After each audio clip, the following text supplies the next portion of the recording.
आज इस घोर कलयुग के अंदर मनुष्य का कहना है कि बुरे लोग सुखी हैं और अच्छे लोग दुखी हैं। ऐसा क्यों है? बुरे लोग जो हैं वो हमेशा सुख से जीवन व्यतीत करते हैं और अच्छे लोग हमेशा दुखी रहते हैं। आज इस दुनिया के अंदर जो भी मनुष्य अपना जीवन जी रहे हैं, मनुष्य को अपना जीवन जो है प्रारब्ध में किए गए कर्मों के अनुसार जो है अपना जीवन जो है वो जी रहे हैं। जब समय बीतता जाता है तो पता चलता है कि मनुष्य के भाग्य में जो लिखा था उसको वह सही समय आने पर ही सब कुछ मिलता है, लेकिन मनुष्य इस चीज़ को समझ नहीं पाता है और वह अपने मन के ख्यालों से कर्म करता रहता है। कहते हैं कि जीवन को सुखमय और संतोष भरा जीवन जो है उसे जीना चाहिए। कहते हैं कि भगवान जो हैं उसी पर दुख भेजते हैं जिस पर भगवान को विश्वास है कि यह जो है आगे चलकर कामयाब होगा। जीवन में उतार चढ़ाव तो आते ही हैं, मगर एक लंबी तपस्या के बाद जब फल मिलता है उसका आनंद ही अलग होता है, उसकी खुशी ही अलग होती है। थोड़ा सा दुख आने पर मनुष्य कहते हैं कि मेरे को दुख आ गया और ऐसा नहीं होना चाहिए था। कभी कभी कुछ दुख ऐसे भी होते हैं छोटे से जो हमें आके कुछ समझाते हैं, कुछ चीज़ बताते हैं और हमारा उससे जीवन जो है बदल जाता है। लेकिन आम मनुष्य इस चीज़ को नहीं समझ सकता। कहते हैं जो होता है अच्छे के लिए होता है। बार बार हम सुनते हैं हर जगह कि जो होता है अच्छे के लिए होता है। एक बार की बात है, महाराजा अकबर और बीरबल बैठे थे महल की छत पर और आराम से बैठे हुए थे। महाराजा अकबर जो थे वह अपने हाथ में उनके सेब और चाकू था।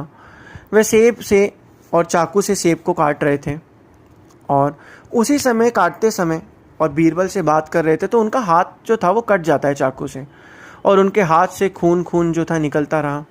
तो बीरबल ये देख के वो हैरान हुआ और कहता है जो होता है अच्छे के लिए होता है, जो होता है अच्छे के लिए होता है। तो राजा जो थे अकबर, उनको क्रोध आ गया, गुस्सा आ गया कि बीरबल यहाँ मेरा हाथ कट गया है और तुम कह रहे हो जो होता है अच्छे के लिए होता है। तो बीरबल ने यह बात सुनी और कहा कि जो होता है अच्छे के लिए होता है। बीरबल बार बार ये बोलता रहा तो राजा अकबर को गुस्सा आ गया और उसने कहा बीरबल को कि जाओ मैं तुम्हें दरबार से बाहर निकालता हूँ, कल से दरबार आने की ज़रूरत नहीं है। तो यह बात सुनकर बीरबल जो है चला जाता है और जाते जाते यही बोलता है जो होता है अच्छे के लिए होता है, जो होता है अच्छे के लिए होता है। ऐसे कहकर वो चला जाता है। तो अगले दिन महाराज जो थे दरबार में बैठे होते हैं। दरबार में बैठने के बाद जब दरबार का सब कुछ जो है सभी लोगों की सुनवाई हो जाती है तो दरबार के बाद जो हर बार की तरह महाराज कभी कभी जो है जंगल में चले जाते थे शेर का शिकार करने, जानवरों का शिकार करने, साथ में सेना भी जाती थी। तो हर बारी जाते थे और अकबर जी के साथ बीरबल जी भी जाते थे। लेकिन इस बारी क्या हुआ, जब अकबर महाराजा जो थे जंगल में शिकार करने गए, साथ में सेना भी थी, बहुत लोग भी थे, लेकिन बीरबल तो थे नहीं क्योंकि उनको तो दरबार से निकाल दिया था। तो उसी समय एक जंगल के अंदर रेतीला तूफान आता है और रेतीले तूफान आने के बाद सभी लोग आपस में बिछुड़ जाते हैं, सेना अलग हो जाती है। महाराजा अकबर जो है वो अलग होके रास्ता भटक के जंगलों के बीच फंस जाते हैं और बेहोश हो जाते हैं। जब उनको होश आता है तब वह देखते हैं क्या कि वहाँ के जो जंगल के आदिवासी होते हैं उन्होंने उनको पकड़ा होता है और पकड़ने के बाद उनके जो हाथ हैं उसको लकड़ी से बांध देते हैं और उनकी बलि को चढ़ाने के लिए दिया जाता है। तो राजा अकबर जब होश आता है तो वह कहते हैं तुम जानते हो मैं कौन हूँ, मैं हिंदुस्तान का शहंशाह हूँ, तुम ऐसे मुझे नहीं मार सकते, मेरे हाथ खोलो, तुम्हें कड़े से कड़ा दंड मिलेगा।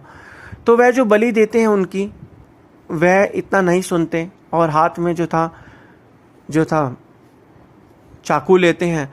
जैसे ही वो बलि देने वाले जो कबीले वाले होते हैं वो राजा को मार रहे होते हैं तो वह देखते हैं कि राजा के हाथ में एक जख्म हो रहा है। जख्म जो चाकू से एक दिन पहले जो जख्म था वो जख्म हो रहा होता है। फिर वह मारते मारते रुक जाते हैं और राजा को कहते हैं और आसपास के लोगों को कहते हैं हम इस मनुष्य की बलि नहीं दे सकते। क्यों? क्योंकि ये पहले से ही जख्मी है। और बलि उसकी दी जाती है जिसको कोई जख्म ना हो। तो यह देखकर जो थे वह कहते हैं राजा को कि जाओ, हमने आज तुम्हें छोड़ दिया है, तुम्हारा ये जो घाव है इसने आज तुम्हें बचा लिया।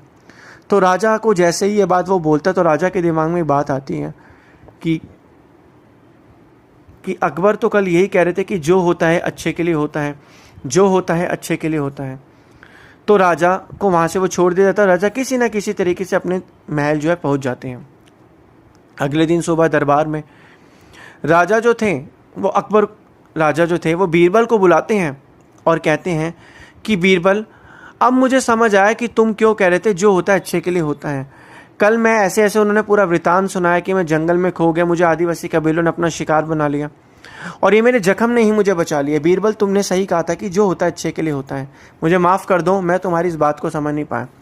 फिर वह राजा से, जो राजा अकबर थे, वो बीरबल से पूछते, बीरबल मुझे ये तो समझ आ गया जब मेरे हाथ में जख्म हुआ था कि जो होता है अच्छे के लिए होता है, तुमने ये कहा, लेकिन जब मैंने तुम्हें दरबार से बाहर निकाला तब भी तुमने ये क्यों कहा जो होता है अच्छे के लिए होता है। तो बीरबल ने कहा, शहंशाह, अगर आपको ये जख्म नहीं लगता तो होता क्या, या जख्म तो लग गया, ठीक है, जख्म लगने के बाद अगर आप मुझे दरबार से बाहर नहीं निकालते तो अगले दिन शिकार करने मैं भी आपके साथ जाता, आप तो बच जाते अपने जख्म के कारण उन आदिवासी कबीलों से। अगर मैं भी आपके साथ उस जगह पर फंस जाता, लेकिन मैं तो बलि का बकरा बन जाता, मुझे तो फिर मेरी तो मौत हो जाती अगर मैं आपके साथ जाता। तो इसलिए कहते हैं जो होता है अच्छे के लिए होता है। तब राजा अकबर को यह बात समझ आई और वह बीरबल का धन्यवाद करने लगे। ठीक इसी तरीके से इस दुनिया के अंदर मनुष्य के ऊपर जब कष्ट आते हैं तो वह समझता है कि मेरे ऊपर कष्ट आए हैं, मेरा जीवन परेशान है। कहते हैं कि ऊपर वाला उसी पे ही कष्ट देता है जिस पर उसको विश्वास होता है कि कष्टों को सहन कर ले। आम मनुष्य को कष्ट कहाँ दिए जाते हैं, वो तो अपने कंफर्ट जोन में रहते हैं।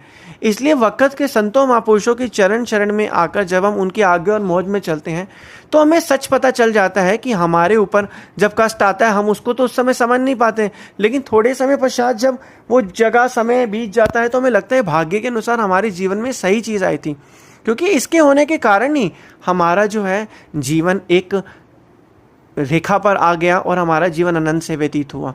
कहते हैं कि भगवान जो भी हमें देते हैं उसमें संतुष्ट रह के हमें मेहनत हमेशा करते रहने चाहिए, लेकिन जो उन्होंने दिया उसमें संतुष्टि में अपना जीवन व्यतीत करना चाहिए। ये नहीं कि हमें मान ले 10 चीज़ें मिल रही हैं, हम कहें 11वीं चीज़ हमें नहीं मिली। 11वीं चीज़ हो सकता है हमारे लिए बनी ना हो, या हो सकता है हमें वो तब मिले जब हमारा समय आए।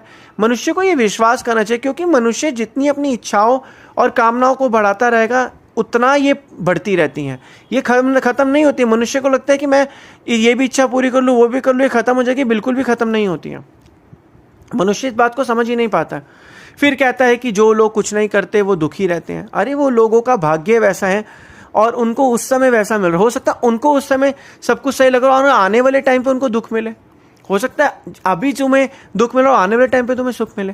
ये सब कुछ प्रारब्ध में लिखे गए कर्मों के अनुसार मनुष्य का जब समय बीतता रहता है उसके भाग्य में जो लिखा होता है उसको वह वैसा मिलता रहता है और उसके अनुसार ही मनुष्य अपना जीवन यापन करता है।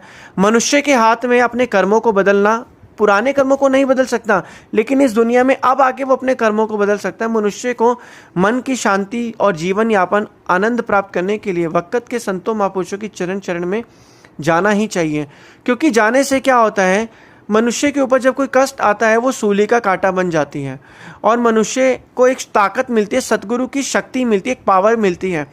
उस पावर का लेके जब भी दुख उसके ऊपर आते हैं वो उस दुख से सीधा सीधा बाहर निकल जाता है। लेकिन आम मनुष्य इस बात को नहीं समझ सकता। ये सिर्फ और सिर्फ वक्त के संत महापुरुष ही जीव को बताते हैं और समझाते हैं।